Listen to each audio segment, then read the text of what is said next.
Amen? At ikatlo, kahuli-hulihan. Ang regalo po ng pagiging tapat kay Kristo. Give Mary the gift of your faithfulness to Christ. Si Maria, siya pong nagturo kay Jesus. Sinabi niya sa kanya, do whatever He tells you. Gawin niyo.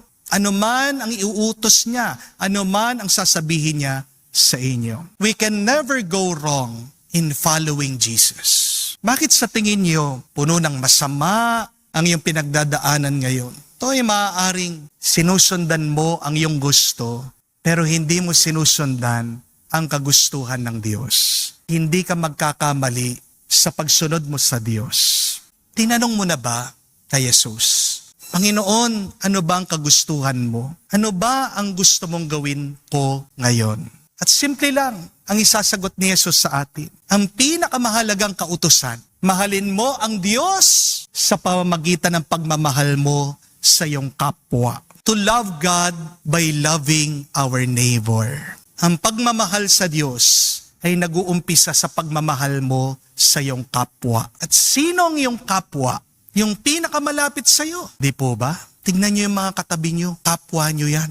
Tanong ko po, mabait ba kayo sa kanila? Ba't di kayo makatingin ng diretso sa akin? Di ba? Yan ang nakakalungkot. Yung mga mismong katabi natin nakalapit sa atin, silang pinagbubugnutan natin, silang pinagbuibwisitan natin, sila yung hindi natin ipakita ng ating pagpapasensya.